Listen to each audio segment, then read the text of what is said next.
Habari ya saizi mabibi na mabwana, karibu tena kwenye chaneli yetu ya Afya Class. Leo tena ni siku nyingine, tumeachilia video nyingine kwa ajili yako. Lengo ni lile lile, kupeana ushauri, elimu na msaada wa tiba endapo tatizo lako linahitaji tiba. Lakini kabla ya kuendelea na video na mada hii ya leo, please bonyeza subscribe button ambayo inapatikana chini ya video hii ili uendelee kupata video na makala za staili hii kila tunapozitoa. Leo ninazungumzia tatizo la maumivu wakati wa tendo la ndoa kwa mwanamke. Tatizo hili linasababishwa na nini? Tazama video hii mpaka mwisho, nimeeleza kila kitu.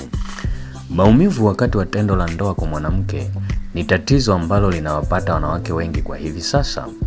Na tatizo hili huweza kusababishwa na sababu mbalimbali, lakini moja ya sababu kubwa ni hizi ambazo nimezitaja kwenye video hii. Sababu ya kwanza ni tatizo la ukavu ukeni au vaginal dryness. Tatizo hili huweza kusababishwa na sababu mbalimbali, lakini moja ya sababu ni maambukizi ya magonjwa katika sehemu hizi, lakini pia kuna mabadiliko ya vichocheo mwilini. Sasa ukipata hali hii ya ukavu ukeni, unaweza ukaa kwenye hatari kubwa ya kupata tatizo la maumivu wakati wa tendo la ndoa. Lakini sababu ya pili ambayo ni kubwa ni hii ya maambukizi. Ziko dalili mbalimbali ambazo huweza kujitokeza endapo mwanamke amepata maambukizi ukeni. Na moja ya dalili ni hizi: harufu mbaya, kutokwa na uchafu, kuhisi hali ya muwasho, kuchoma, pamoja na dalili hii ya ukavu ukeni. Yapo maambukizi ya magonjwa mbalimbali kama vile ugonjwa wa fungus, maambukizi ya bakteria, au tunazungumzia magonjwa mbalimbali ya zinaa. Hali hizi huweza kukupelekea wewe kuwa kwenye hatari zaidi ya kupata tatizo la maumivu wakati wa tendo la ndoa. Lakini pia yako maambukizi ya bakteria kwenye via vya uzazi vya mwanamke.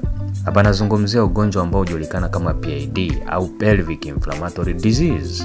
Kwa moja ya dalili au moja ya ishara ambazo zinaweza zikajitokeza kwa mwanamke huyu mwenye tatizo hili ni pamoja na dalili ya kupata maumivu ya tumbo, kupata homa, kupata uchovu, na hali hizi za maambukizi wakati wa tendo la ndoa au maumivu wakati wa tendo la ndoa. Lakini pia kuna hali ya kuvuja damu baada ya tendo la ndoa na kadhalika. Hizi ni dalili ambazo huweza kujitokeza kwa mwanamke ambaye ana tatizo la PID. Lakini sababu nyingine ambayo huweza kuchangia hali hii ya maumivu wakati wa tendo la ndoa ni kuwa na michubuko au vidonda kwenye mlango wa kizazi au kuvimba. Hali hii huweza kuleta maumivu makali sehemu ya ndani kabisa, tunazungumzia deep pain wakati wa tendo la ndoa. Lakini pia kuvimba pamoja na michubuko kwenye maeneo haya huweza kusababisha hali ya maumivu wakati wa tendo la ndoa. Yako matatizo mengine ya kisaikolojia au kihisia.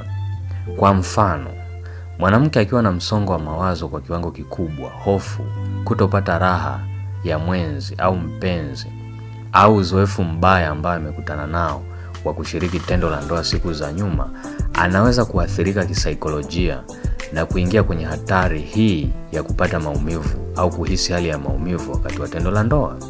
Na suluhisho pekee katika hali hii ni kuzungumza wazi na mwenza wako, lakini pia unaweza kupata ushauri wa kisaikolojia au habari ya sexy therapy na tatizo lako likaisha.